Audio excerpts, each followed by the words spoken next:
Hello students, आज हम पढ़ते हैं सोशल का 5th चैप्टर खनिज संपदा। अभी तक आपने सोशल के पिछले चैप्टर्स में किसके बारे में पढ़ा था? वन संपदा के बारे में और पशु संपदा के बारे में। वन संपदा, पशु संपदा, खनिज संपदा, ये सब क्या है? हमें जो प्रकृति से उपहार के रूप में निःशुल्क प्राप्त होते हैं। जो चीजें हमें प्रकृति से निःशुल्क प्राप्त होती हैं उन्हें हम क्या कहते हैं? प्राकृतिक संसाधन। और प्राकृतिक संसाधन में ही क्या आते हैं? वन संपदा, जिसके बारे में आप पहले पढ़ चुके हैं, पशु संपदा, और अब आज हम किसके बारे में पढ़ेंगे? खनिज संपदा। खनिज संपदा क्या होती है? यानी मिनरल्स जो होते हैं, जो जमीन के नीचे दबे हुए होते हैं, इस रूप में हमें प्रकृति से मिलते हैं। इन्हें कोई बनाता नहीं है। ये क्या होता है? जमीन की जब खुदाई की जाती है तो उसके नीचे से हमें प्राप्त होते हैं खनिज, मिनरल्स, और फिर उनको थोड़ा सा उसी रूप में ही प्रयोग नहीं किया जाता है, उसको शुद्ध रूप में करके फिर उसको प्रयोग किया जाता है और उसकी अनेक तरह की चीज़ें बनाई जाती हैं। तो चलिए जान लेते हैं क्या होते हैं ये मिनरल्स। कुछ संसाधन ऐसे होते हैं जो भूमि के आंतरिक सतहों में पाए जाते हैं। मतलब कुछ रिसोर्सेज ऐसे होते हैं जो भूमि की जमीन के नीचे दबे हुए पाए जाते हैं। हम अपनी आवश्यकताओं के अनुसार उन्हें प्राप्त करते रहते हैं। हम अपनी ज़रूरत के अनुसार उन्हें खुदाई से लेते रहते हैं। लेकिन कुछ वस्तुएं पृथ्वी की सतह के बहुत अंदर दबी रहती हैं। कुछ चीज़ें होती हैं जो पृथ्वी की सतह के बहुत अंदर, बहुत नीचे की ओर दबी हुई होती हैं। उन्हें हम पृथ्वी को खोद कर प्राप्त करते हैं। पृथ्वी से खुदाई की जाती है तब ये प्राप्त होते हैं। पृथ्वी की खुदाई करके जो वस्तुएं प्राप्त की जाती हैं, जो चीज़ें पृथ्वी की खुदाई करके हमें प्राप्त होती हैं, उन्हें हम क्या कहते हैं? खनिज कहते हैं। क्या कहते हैं? खनिज। खनिज यानी मिनरल्स। जैसे लोहा, सोना, चांदी, हीरा, अभ्रक, तेल, कोयला व बॉक्साइड, ये सब क्या है? मिनरल्स हैं। एक बार और पढ़ लेते हैं। क्या क्या? लोहा, सोना, चांदी, हीरा, अभ्रक, तेल, कोयला व बॉक्साइड आदि। पर आप सोचें कि थोड़ा सा हम जमीन को खोदें और आपको सोना, चांदी, हीरा सब मिल जाएगा? ऐसा नहीं है। इसके लिए बहुत अधिक खुदाई करनी पड़ती है। और दूसरा, इनकी भी कोई कोई पर्टिकुलर जगह है। ऐसा नहीं है कि हर जगह आपको सोना चांदी मिल जाएगा, फिर तो सब कोई खुदाई करके सोना चांदी प्राप्त कर लेगा। इनकी बहुत गहरी खुदाई होती है, खान होती हैं, उनमें से फिर सोना चांदी निकाला जाता है। और इनकी अपनी पर्टिकुलर जगह होती हैं कि किस जगह सोना अधिक है, कहाँ चांदी है, कहीं लोहा है। खानों में काम करने वाले श्रमिकों को खनिक कहते हैं। जो इन खानों में काम करते हैं, खान यानी जब बहुत खुदाई करके जो नीचे खान बनाई जाती है, जिसमें से ये सब निकाला जाता है खुदाई करके, उसे हम क्या कहते हैं? खान। और खानों में काम करने वाले श्रमिकों को हम क्या कहते हैं? खनिक। खनिक मतलब खनिज निकालने वाले कौन हुए? खनिक। सबसे पहले वैज्ञानिक लोग यंत्रों द्वारा यह पता लगाते हैं कि किस स्थान पर खनिज पदार्थ है। अब ऐसे ही तो खुदाई करनी शुरू नहीं कर देंगे ना, कि मान लिया आपने सोचा रहे यहाँ सोना निकलेगा, खुदाई करना शुरू कर दो, तो मेहनत सब बेकार जाएगी। उनके पास मशीनें होती हैं, वैज्ञानिकों के पास। उस मशीनों से वो क्या पता लगाते हैं कि कहाँ पर कौन सा खनिज पदार्थ है। तो फिर उसी स्थान की भूमि को बहुत गहराई तक खोदा जाता है। और मशीनों से यह भी पता लग जाता है कि कितनी गहराई में जाके है। तो वो उसी हिसाब से ही उस स्थान की भूमि को गहराई तक खोदते हैं और भूमि के अंदर पदार्थों को, फिर जो भी खनिज पदार्थ होते हैं, उनको बाहर निकाला जाता है। इस विधि को क्या कहते हैं? खनन। यानी कि जो खुदाई करके और उसको खनिज पदार्थ को बाहर निकालने की जो विधि है, पूरा प्रोसेस है जो, उसको हम क्या कहते हैं? खनन कहते हैं। वह स्थान क्या कहलाता है? खान कहलाता है। तो समझ गए? जिस जगह खुदाई की जा रही है उसको हम कहते हैं खान, और खुदाई करने की जो प्रोसेस है उसको हम क्या कहते हैं? खनन। और जो खुदाई करने वाले श्रमिक हैं, जो खनिज पदार्थ निकालने वाले श्रमिक हैं, उनको हम क्या कहते हैं? खनिक। खनिज पदार्थ हमें अशुद्ध रूप से प्राप्त होते हैं। जो खुदाई करके हमें मिनरल्स मिलते हैं वो अशुद्ध होते हैं। उसमें कई तत्व मिले रहते हैं। विभिन्न प्रकार की मशीनों व क्रियाओं द्वारा उन्हें शुद्ध किया जाता है। उसके बाद उन्हें अनेक तरह की मशीनें होती हैं, मशीनों का प्रयोग करके और अनेक तरह की उनकी प्रोसेस होती है, उससे फिर उन्हें शुद्ध किया जाता है। खनिज पदार्थों को मुख्य रूप से दो भागों में बांटा जाता है। खनिज पदार्थों को हम मुख्य रूप से कितने भागों में बांटते हैं? दो भागों में। धात्विक खनिज, अधात्विक खनिज। दो प्रकार के मिनरल्स होते हैं, कैसे? धात्विक और अधात्विक। चलिए अब धात्विक खनिज के बारे में पढ़ लेते हैं। धात्विक खनिज लोहा, तांबा, सोना, चांदी आदि धात्विक खनिज कहलाते हैं। धात्विक खनिज कौन कौन से कहलाते हैं? लोहा, तांबा, सोना, चांदी। इनको पिघलाकर विभिन्न प्रकार की वस्तुएं बनाई जाती हैं। इन लोहा, तांबा, सोना, चांदी को पिघलाकर क्या किया जाता है? अनेक तरह की वस्तुएं बनाई जाती हैं। पृथ्वी के अंदर से जब इन खनिजों को निकाला जाता है तो इनमें धूल, मिट्टी आदि अशुद्धियां मिली होती हैं। जब पृथ्वी के अंदर से खोद कर लोहा, तांबा, सोना, चांदी आदि खनिज पदार्थ निकाले जाते हैं तो उसमें धूल, मिट्टी और बहुत सारी अशुद्धियां भी मिल जाती हैं। तो पहले हम इन्हें शुद्ध धातु में बदलते हैं, फिर प्रतिदिन लोहे की अनेक वस्तुएं प्रयोग करते हैं। फिर उसके बाद इनकी अनेक तरह की लोहे की वस्तुएं बनाई जाती हैं। अधिकतर औजार और मशीनें आपने देखा होगा किसकी बनी हुई होती हैं? औजार और मशीनें लोहे की बनी होती हैं। लोहा सबसे महत्वपूर्ण खनिज है। लोहा सबसे ज़्यादा इम्पोर्टेंट मिनरल है और सबसे ज़्यादा प्रयोग में आने वाला भी है। इससे अनेक वस्तुएं बनाई जाती हैं, जैसे रोज के काम में आने वाली बहुत सारी वस्तुएं क्या होता है? लोहे की बनी हुई होती हैं। जैसे कैंची इस्तेमाल करते हैं आप। कैंची किसकी बनी हुई होती है? लोहे की। सुई भी लोहे की बनी होती है। औजार, विभिन्न विभिन्न तरह के हर चीज के जो औजार बने हुए होते हैं वो औजार आप देखेंगे तो किसके बने हुए होते हैं?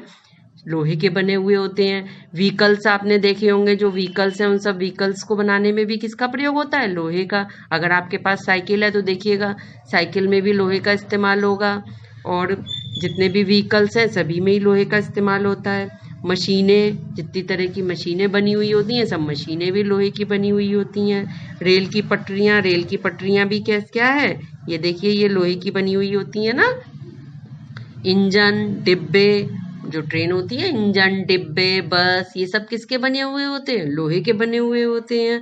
पलंग भी लोहे का होता है। वैसे लकड़ी का बना हुआ होता है, लोहा भी इस्तेमाल होता है, परंतु जो आप वैसे पलंग देखेंगे जो निवाड़ वाले पलंग होते हैं उनका फ्रेम किसका बना हुआ होता है? लोहे का बना हुआ होता है।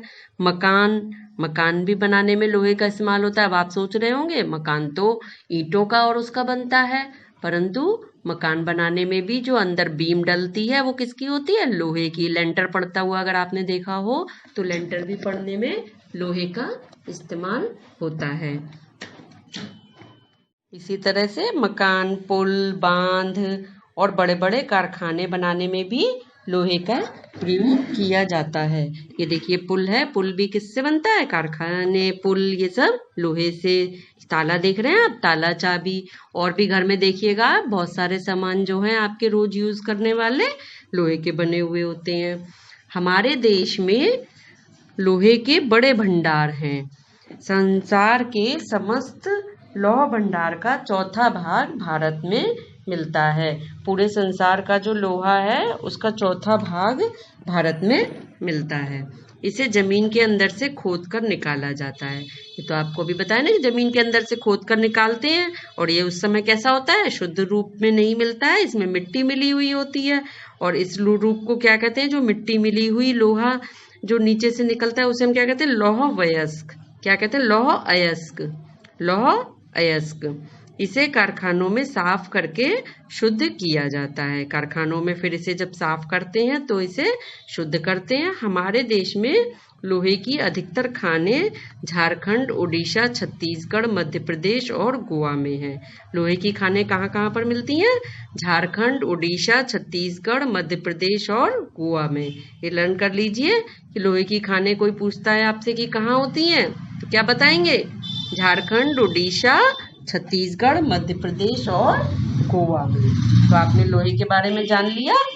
चलिए अब आगे बढ़ते हैं।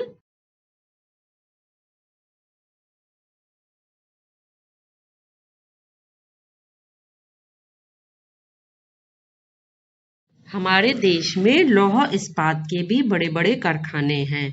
लौह इस्पात के हमारे यहाँ बहुत बड़े बड़े कारखाने हैं। किसके? जैसे छत्तीसगढ़ में है भिलाई, उड़ीसा में राउरकेला में, झारखंड में बोकारो और जमशेदपुर तथा पश्चिम बंगाल में दुर्गापुर। ये सब क्या है? लौह इस्पात के बड़े बड़े कारखाने। हमारे देश में लोहे का निर्यात मुख्य रूप से पारादीप, मारमगाओ और विशाखापट्टनम बंदरगाहों में किया जाता है। तो लोहे का, हमारे यहाँ लोहा बहुत अधिक मात्रा में पैदा होता है ना, तो इसका निर्यात किया जाता है। निर्यात किसे कहते हैं? निर्यात यानी अगर हम अपने देश से कोई सामान दूसरे देश में भेजते हैं बेचने के लिए, तो उसको हम क्या कहते हैं? निर्यात। निर्यात यानी एक्सपोर्ट। और अगर हमारे यहाँ किसी चीज़ की कमी होती है हमारे देश में, तो उसको हमें दूसरे देश से मंगाना पड़ता है। तो जब हम किसी सामान को दूसरे देश से अपने देश में मंगाते हैं तो हम उसे क्या कहते हैं? आयात। आयात यानी इम्पोर्ट। तो इम्पोर्ट, एक्सपोर्ट। जो चीज़ हमारे यहाँ कम है वो हम बाहरी देश से मंगा के इम्पोर्ट करते हैं, और जो चीज़ हमारे देश में अधिकता से है उसको हम दूसरे देश में भेजते हैं बेचने के लिए, तो वो क्या होता है? एक्सपोर्ट। तो निर्यात मुख्य रूप से लोहे का निर्यात किया जाता है यानी एक्सपोर्ट किया जाता है पारादीप, मारामगाओ तथा विशाखापट्टनम में। नेक्स्ट है अभ्रक। अभ्रक उत्पादन में भारत का विश्व में प्रथम स्थान है। तो मतलब भारत में अभ्रक सबसे ज़्यादा मात्रा में मिलता है विश्व में, पूरे विश्व में प्रथम स्थान है। संसार में सबसे अधिक अभ्रक का उत्पादन यहीं होता है। सबसे ज़्यादा उत्पादन संसार में अभ्रक का कहाँ पर होता है? भारत में। 90% अभ्रक भारत में ही पैदा होता है। बताइए, पूरे संसार का 90% अभ्रक इंडिया में ही पैदा होता है। अभ्रक बिजली का कुचालक है। इसका प्रयोग मुख्य रूप से बिजली के उपकरण में किया जाता है। अभ्रक का प्रयोग मुख्य रूप से किसके लिए किया जाता है? बिजली के उपकरण में किया जाता है, क्योंकि यह बिजली का कुचालक है। कुचालक है मतलब कि यह बिजली में, मतलब इससे करंट नहीं लगता है, तो यह बिजली का कुचालक है। इसका उत्पादन मुख्य रूप से आंध्र प्रदेश, राजस्थान, झारखंड और बिहार में किया जाता है। इसका उत्पादक मुख्य रूप से कहाँ कहाँ करते हैं? आंध्र प्रदेश, राजस्थान, झारखंड और बिहार में। तो हर जो जितने भी मिनरल्स हैं सबकी जगह अलग अलग है। कोई से मिनरल्स कहीं पर ज़्यादा होते हैं तो कोई से मिनरल्स कहीं ज़्यादा होते हैं। सोना। सोना यह एक बहुमूल्य धातु है। सोना बहुत अधिक मूल्यवान होता है ना, सबसे ज़्यादा महंगा। इसका प्रयोग विशेष रूप से आभूषण बनाने में किया जाता है। गोल्ड का तो मेन रूप से कहाँ पर प्रयोग होता है? ज्वेलरीज बनाने में होता है ना। आपकी मम्मियाँ भी ज्वेलरी पहनती हैं तो वो क्या क्या होती हैं? गोल्ड की होती हैं। गोल्ड यानी सोना। सोने के वर्क तथा भस्म औषधि के रूप में प्रयोग किए जाते हैं। थोड़ा बहुत सोना वर्क के रूप में भी प्रयोग होता है। कुछ साड़ियाँ वगैरह, पहले तो बहुत अधिक साड़ियाँ सोने के वर्क की बनाई जाती थी, तो कुछ जो ट्रेडिशनल बहुत महंगी ड्रेसेस होती हैं उन पर गोल्ड का वर्क भी किया जाता है, और इसकी भस्म कुछ औषधि के रूप में भी प्रयोग की जाती है। हमारे देश में कर्नाटक राज्य में स्थित कोलार की सोने की खान विश्व में प्रसिद्ध है। हमारे देश में सबसे ज़्यादा सोना कहाँ पर होता है? कर्नाटक में स्थित कोलार की सोने की खान है। ये फेमस है बहुत ज़्यादा। कर्नाटक में स्थित कोलार की खानें, कोलार की सोने की जो खानें हैं वो पूरे विश्व में प्रसिद्ध हैं सोने के लिए। तो आपने देखा ना, सोना तो बहुत अधिक महंगा भी होता है, और ये हमारे देश में कर्नाटक राज्य में मिलता है। अब नेक्स्ट क्या है? मैग्नीज। क्या? मैग्नीज। इसको लोहे में मिलाकर इस्पात बनाया जाता है। मैग्नीज का इस्तेमाल कैसे होता है? लोहे के साथ इसको मिलाकर हम इस्पात बनाते हैं। मैग्नीज मुख्य रूप से, मैग्नीज कहाँ कहाँ मिलता है? बिहार, उड़ीसा, मध्य प्रदेश और महाराष्ट्र। बिहार, उड़ीसा, बिहार में देख रहे हैं ना आप, ये मिनरल सब बिहार में ज़्यादा मिलते हैं। मध्य प्रदेश में भी, उड़ीसा में, इन जगहों में ये मिनरल्स अधिक मात्रा में मिलते हैं। और महाराष्ट्र में तांबा। तांबा का प्रयोग मुख्य रूप से बिजली के तार बनाने में किया जाता है। तांबे का प्रयोग मुख्य रूप से क्या होता है? बिजली के तार बनाना। आपने देखा होगा जो बिजली के वायर ये सब जगह लगे होते हैं, तो इनको जो ऊपर प्लास्टिक की ब्लैक ब्लैक परत चढ़ी होती है, जब आप उसको छीलेंगे तो अंदर जो तार होता है वो किसका होता है? कॉपर का। कॉपर यानी तांबा। तांबे का तार होता है अंदर। तांबा मुख्य रूप से राजस्थान, झारखंड और बिहार में पाया जाता है। देखिए, तांबा भी बिहार में, झारखंड में और राजस्थान में मिलता है। तांबा बिजली का सुचालक है। तांबा क्या है? बिजली का सुचालक है। एल्युमिनियम। नेक्स्ट क्या है? एल्युमिनियम। यह एक हल्की धातु है। एल्युमिनियम क्या है? बहुत हल्की धातु है। आजकल इसका प्रयोग बर्तन बनाने के साथ साथ दैनिक उपयोग की अनेक वस्तुएं बनाने में किया जाता है। बहुत से बर्तन एल्युमिनियम के बनाए जाते हैं। आप अपनी मम्मी के किचन में देखेंगे तो आपको एल्युमिनियम की कढ़ाई वगैरह मिलेगी। आजकल और कटोरी गिलास वगैरह तो यूज नहीं होते हैं। पहले के जमाने में तो एल्युमिनियम के बहुत से बर्तन यूज होते थे, पर आप देखेंगे एल्युमिनियम की कढ़ाई होगी, वो आप देख सकते हैं उसको। हवाई जहाज बनाने के लिए भी इसका प्रयोग किया जाता है। हवाई जहाज जो है उसको बनाने में एल्युमिनियम का प्रयोग होता है। एल्युमिनियम बॉक्साइट से बनाया जाता है। एल्युमिनियम किससे बनाया जाता है? बॉक्साइट से। और बॉक्साइट हमें कहाँ कहाँ मिलता है? छत्तीसगढ़, महाराष्ट्र व बिहार में मिलता है। तो बॉक्साइट छत्तीसगढ़, महाराष्ट्र और बिहार में मिलता है हमें। और बॉक्साइट से क्या बनता है? एल्युमिनियम।